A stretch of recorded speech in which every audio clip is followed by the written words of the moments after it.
Assalamualaikum warahmatullahi wabarakatuh. Kami dari kelompok 1, jurusan Psikologi Islam. Di sini kami akan memenuhi tugas mata kuliah fikih mengenai zakat. Saya Alika Fajar Cahyani. Saya Anisra Dulu Mahfudah. Saya Delia Rahmawati. Saya Erita Azizati Zakiyah. Saya Karin Sultan Nurbaiti. Rasi Tamrina. Saya Muhammad Fadila. Assalamualaikum warahmatullahi wabarakatuh.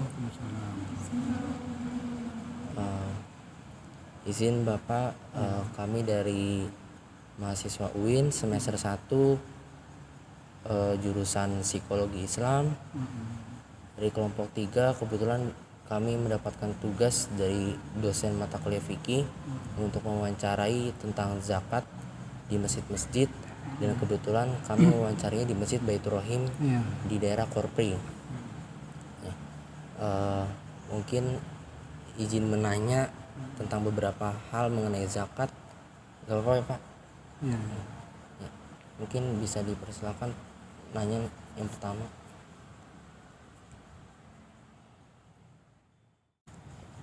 Ya Kak, izin bertanya.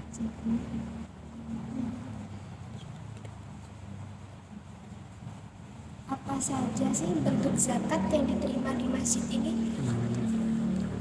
Itu yang selama ini kita laksanakan dari warga masyarakat di sini ataupun siapa juga yang mau menyerahkan zakat fitrah itu ke masjid melalui panitia masjid ini. Nah, ini beras, sudah itu duit juga bisa. Nah, itu. Jadi kita nerimanya itu setahun sekali waktu Lebaran Idul Fitri. Nah, sebelum Idul Fitri itu kita sudah nerima itu. Nah, untuk penghabisan penerimaan kita itu sebelum khotib itu turun dari mimbar. Nah, itu batas penerimaan kita sebagai panitia penerima zakat fitrah untuk pada tahun itu. Nah, jadi untuk berikutnya begitu juga seterusnya.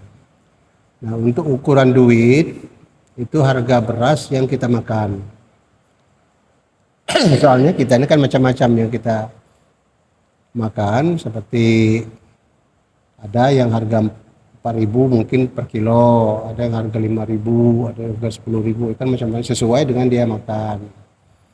Nah, jadi kalau ukuran beras itu 2,5 kilo atau 2,5 mud gitu. 2,5 kilo lah kalau kita di sini per orang, dikali berapa warga di keluarga dia.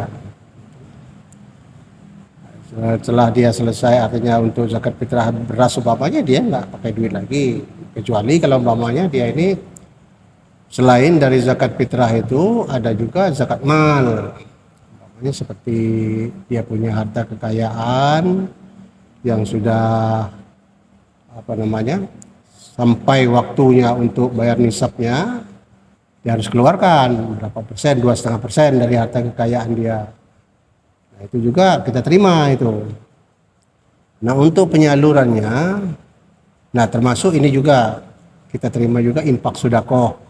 Kita terima juga selain dari zakat fitrah, zakat mal, infak sedekah juga kita terima. Nah, di situ penyalurannya kepada 8 asnaf.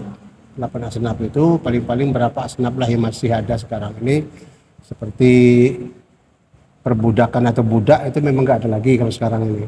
Kalau zaman dulu mungkin ada yang namanya budak gitu. Sekarang ini paling fakir miskin, sudah itu amil zakat pengurusnya, sudah itu mu'alaf. Ya, paling itu yang kita serahkan itu.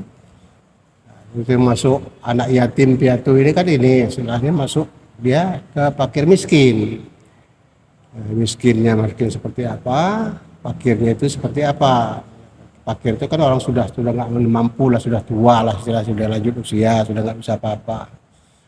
Kalau miskin ini nggak memilih tua mudanya, kalau dia memang membutuhkan ya kita kasih, kita bagi. Nah, itulah untuk penyalurannya. Penyalurannya juga kita sesuaikan dengan pemasukan penerimaan kita, baik itu duit yang kita terima ataupun berikut dengan berasnya yang kita serahkan. Nah, itu penyerahan itu juga sebelum sholat Id terlaksana. Tapi kalau sudah terlaksana, selesai pelaksanaan sholat Idul Fitrinya, ya boleh dikatakan itu bukan zakat lagi, sudah sedekah biasa. Begitu juga orang membayar zakat fitrah. Kalau dia khotib itu sudah turun dari mimbar, itu juga ya mungkin juga ada juga sudah tahu sendiri.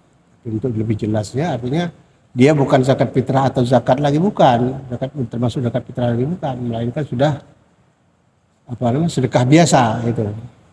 Kalau sudah selesai dari khotib itu naik atas mimbar baca khutbah atau salat Idul Fitri. Nah, itulah kira-kiranya. Bagaimana proses zakatnya terkumpul dan proses penyalurannya Proses pengumpulannya itu memang kita tampung di sini. Dari manapun juga, apapun juga bentuknya, baik itu beras atau duit, kita tampung di sini. Begitu sekitar artinya sehari atau 2 hari lagi sholat Id atau hari H, kita bagikan.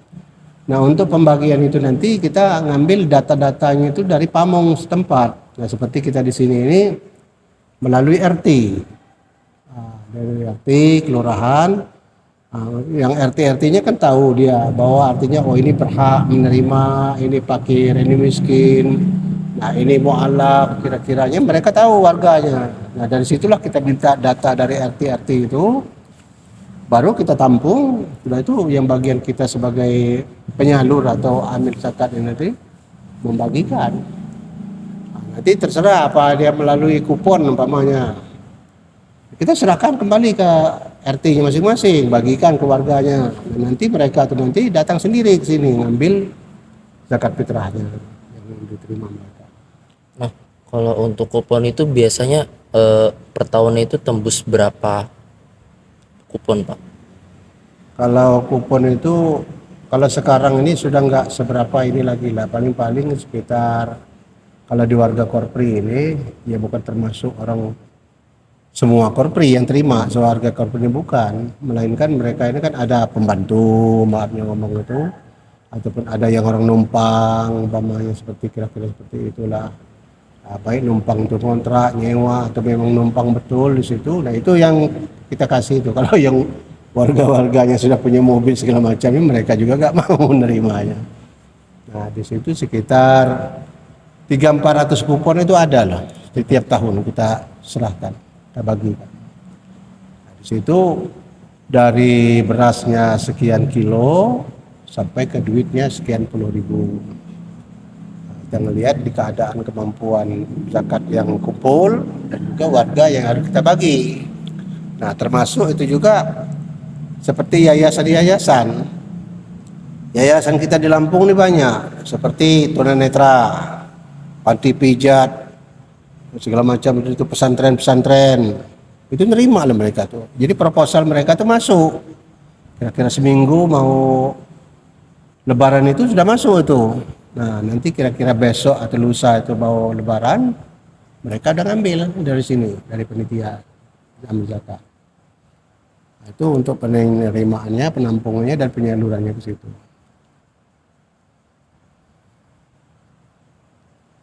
Selama ini siapa saja sasaran yang menerima program zakat itu? Kalau yang nerima itu, ya itulah tadi. Artinya fakir miskin. Ya, kita juga nggak bisa menyebutkan. Masalahnya di sini ini ya kita nggak tahu sih namanya siapa. Pokoknya dataan dari RT itu saya punya warga sekian. Yang miskin ini paling alamatnya dia kasih tahu. Nah, sudah itu dari RT ini begitu juga. Di sini berapa RT di sini ini? Apa ada 9 apa 10 RT dari Korpri ini aja. Nah, sudah itu di luar dari situ nanti ada yayasan-yayasan. Itu yang nerima, yang menampung zakat fitrah. Sehingga begitu dia selesai pembagian itu, kalau memang artinya agak memungkinkan di zakat fitrah itu, paling dia zakat mal itu masuknya ke ini, Baitul Mal wa Ta'mil dia nanti, bukan di zakat fitrahnya. Kalau zakat fitrah itu memang dibagi habis. Berapapun kita terima itu dibagi habis. Tapi kalau untuk zakat mal, infak sedekah ini dia masuknya ke Baitul Mal wa Ta'mil masjid. Nah, untuk pembangunan, bantu pembangunan masjid atau apa. Nah, itu juga nggak seberapa banyak. Namanya kalau pamannya zakat fitrah ini memang agak nggak memungkinkan untuk warga di sini, ngambil dari situ kita. Nah, ditampungkan di situ. Tapi kalau masih nisa juga untuk pembagian kita pukul ratakan, itu masuk ke Baitul Mal wa Ta'mil dia.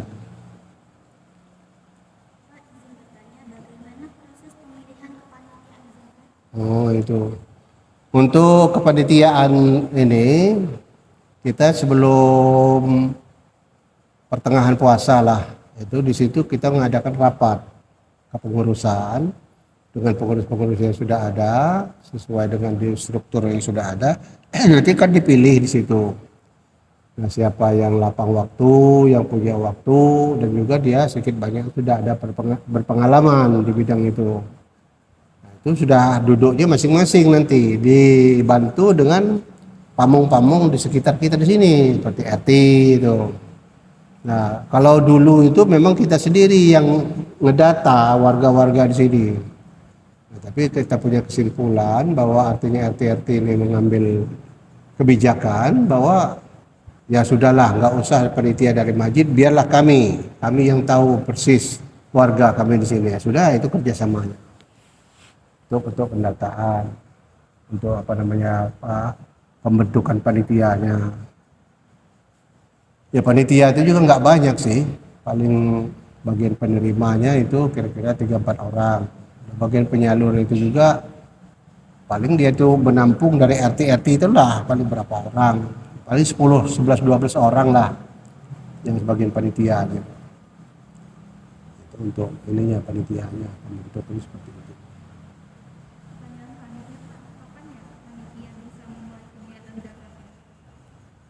Mulai penerimaan zakat. Kalau zakat ini selain dari zakat fitrah, itu kapanpun juga bisa. Seperti zakat mal. Nah, zakat mal itu kan zakat harta. Jadi umpamanya harta dia ini sudah masuk nisabnya, artinya harus bayar zakatnya 2,5% itu dari harta kekayaan dia. Ya sekarang punya nggak jadi masalah. Nah, dibayarkan.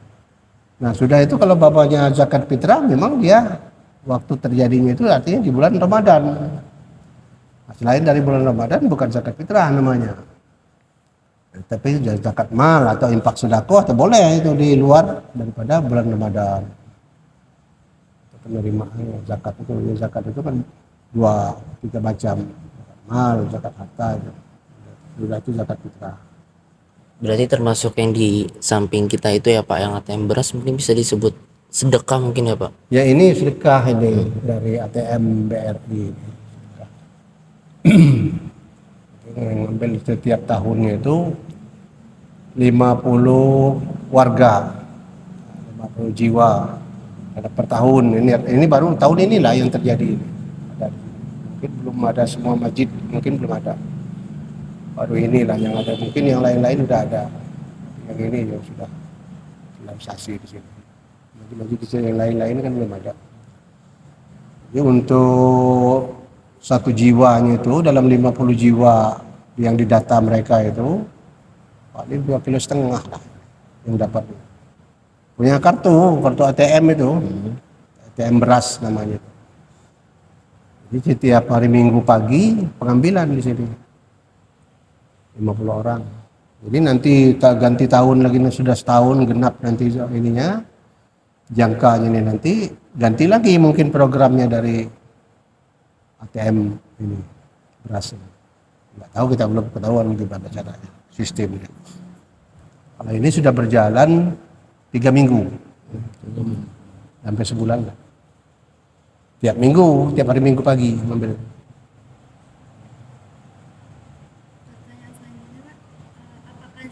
Bisa disalurkan untuk program beasiswa ekonomi dan kesehatan? Kalau itu belum mendengar saya. Kalau untuk istilahnya di bidang jenjang kependidikan kayaknya belum dengar saya. Tetapi kalau untuk pembangunan istilahnya seperti minta bantuan pesantren umpamanya pernah ada dulu. Kita bantu, ya namanya bantuan seberapanya kita bantu. Ada. Tapi kalau untuk seperti ini tadi, ya maaf yang ngomong bukannya apa-apa. Enggak semua orang yang mampu loh yang bisa kuliah itu. Nah itu masalahnya. Iya. Masalahnya kalau orang yang kurang mampu istilahnya nggak mungkin dia sampai duduk di bangku kuliahan. Untung tamat SMP SMA sudah syukur. Tuh. Ya bukan saya mengatasnamakan bahwa itu tidak bisa, bukan. Tapi kenyataannya kalau di pesantren, pembangunan pesantren itu bukan sekali dua kali kita pernah membantu. Ya namanya bantuan. Nah kalau tadi kan bentuk bantuannya ke pembangunan ya Pak? Iya, pembangunan. Kalau misalkan ada orang maaf kayak miskin atau tidak mampu minta bantuan untuk semacam kesehatan, apakah itu bisa apa enggak Pak? Kalau di sini? Kalau untuk kesehatan itu memang belum ada sih. Belum ada. Yang bentuk fisik itu istilahnya belum ada. Nah kecuali kalau memang itu berbentuk yayasan. Nah seperti yayasan ini kan tunanetra. Ada lagi yang macam-macam lah mereka tuh buat yayasan itu benar atau enggaknya Allah alam lah, pokoknya proposal tuh masuk. Apalagi yang dari bangsanya dari Gunung Sulah Jagabaya sini ada yang kadang-kadang kita ketawa membacanya itu proposal mereka. Ya apa ada di persatuan janda-janda itu kan aneh, kita kasih loh. Iya, walaupun 50.000 perak satu proposal tuh kita kasih. Mereka tuh bukan masjid ini aja, kemana-mana masjid ini, berapa masjid. Judul di kopnya itu surat mereka usulnya persatuan janda-janda. Apa ada ya seperti itu? Iya. Taruhlah kalau persatuan tukang beca ya, ada juga di situ. Nah, saya bilang sama kawan-kawan, apa iya ini? Ya udahlah, dosa mereka lah, bukan dosa kita. Ya kita ngelihat di umurnya aja ada yang 16 tahun, ada yang 17 tahun, la ilaha illallah. Dari Jagabaya sama dari Gunung Sulah. Wih banyak. Dari sini ini sampai 25-30 proposal tuh ada masuk tiap tahun. Macam-macam. Kalau yang namanya yatim piatu kayak di sini Kesasih atau apa namanya di sini ini kan ada 2. Masuk tiap tahun.